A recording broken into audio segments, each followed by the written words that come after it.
and let us all do we can to build a better future. Folks, get ready. Wall Street is preparing for big old layoffs since 2008. That's right. 2008. You know, I remember when Occupy Wall Street was around. And hey, folks, history has repeated itself all over again. It's 2023, and we're talking about big layoffs now. It's happening. It's happening, and Wall Street is preparing for big layoffs.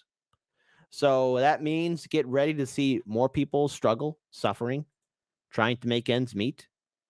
As once again, we're probably going to be left holding the bag. You think these banks and Wall Street executives and hedge fund managers are going to pay for their mistakes?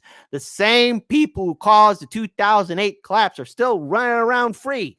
They're dancing around. They're hanging out with your favorite Democratic and Republican lawmakers. Hell, some of the Democratic and lawmakers that were in office in 2008 are now working with those same lobby groups, Wall Street executives, big banks, and hedge fund managers. It's all one big club, and you will never have a seat at the table. But once again, we're walking into disaster. So let's hear what old Varney has to say from Fox News. I know, I apologize, it's from Fox News, but hear it out. The New York Post reports that Wall Street is preparing for its biggest round of layoffs since 2008. Scott Shellady joins me. What's this going to do to the economy? All these layoffs. God damn. Why does that dude wear that cow suit? I mean, serious. Why?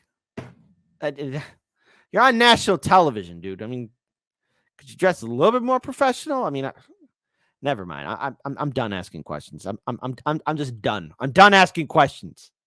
Layoffs across the board. Well, you know what, Stuart? The first thing people say is everybody overhired after the pandemic. And I think that's a load of garbage, because it doesn't matter why they hired or overhired. All we know is that they see something coming that maybe the Fed doesn't see coming, or at least the administration for sure doesn't see coming, and that's a bad economy. And if you have to fire all those people, I mean, look, your own Microsoft, I know how much you like it. When they're having to fire people that actually program and write code, that's not good. And I think that's you're firing people that are going to be making the money for some of these banks. So I often wrestle with the fact that a lot of these layoffs have not come through in these jobs numbers yet. But I'll tell you right now, if I have to listen to the Wall Street or I have to listen to Amazon about what they see with their management systems coming around the corner when it comes to the economy, I'm going to trust them more than the administration or the Fed, because these people have skin in the game, Stuart. They have skin in the game. No, they don't have skin in the game. If they screw up, they're going to get bailed out. God damn it, man. You know, I begin to think if he has any functioning brain cells, what's the fact that somebody's going to allow him to be on TV looking like that. But anyways, I'm sorry. I'm being mean here. Got to be positive, kid. Come on. It's 2023. New year. New year, new you. Be nice. Be best, like Melania Trump says. Be best. So I'm going to roll with that. Be best. They want to be able to make money and stay solvent, where the government really doesn't have to act as fast as they'd like, and the administration can just outright ignore it. Yep. So in other words, folks, you know, trust Wall Street, trust the big banks, trust the corporations. They'll never abuse you.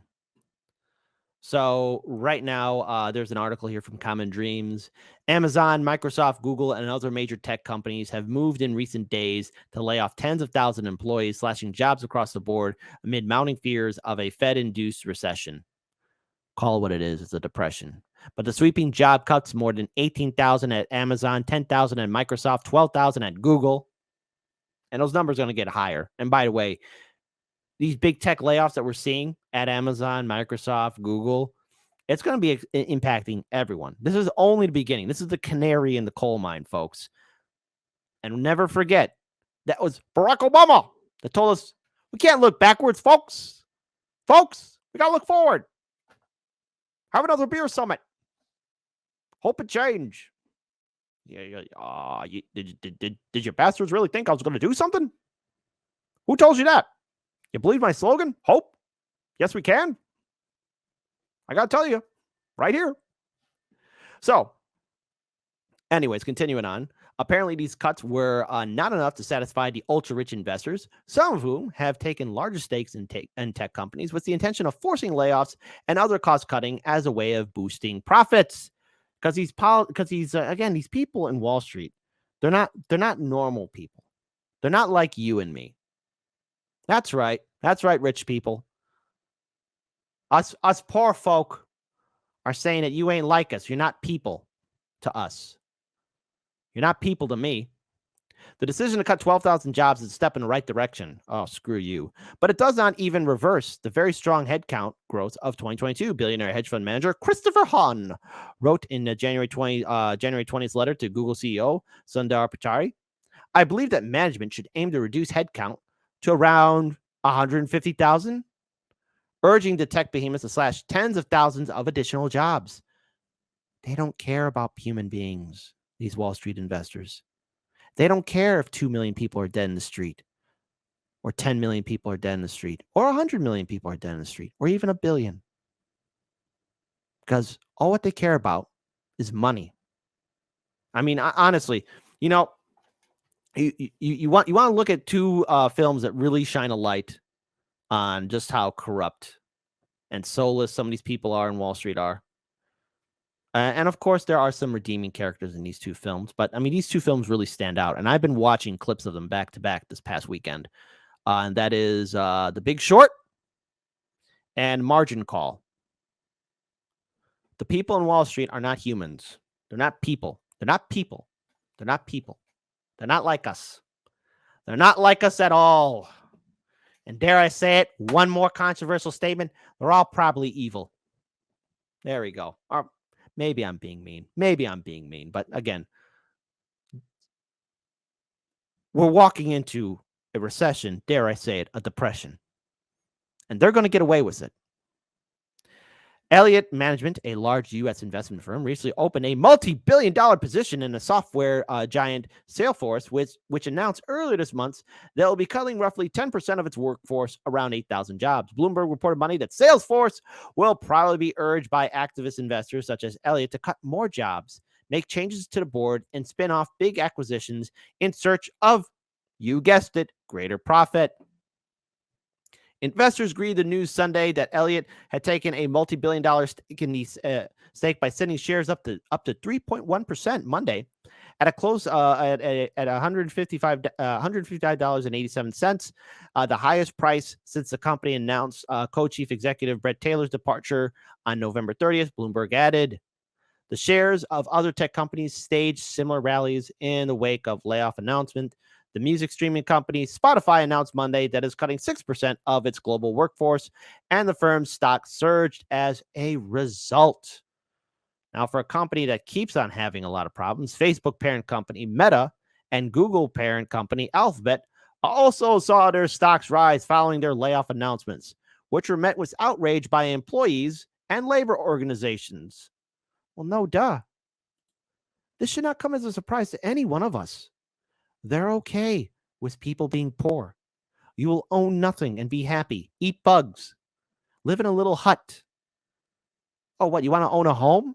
That's impossible. The American dream, it's not going to happen. They're firing people left, right, up, and down. We have student debt. We have medical debt. We have a crumbling infrastructure. But all of these bastards, these people in the suits and tie in Wall Street, all what they care about is profits, money.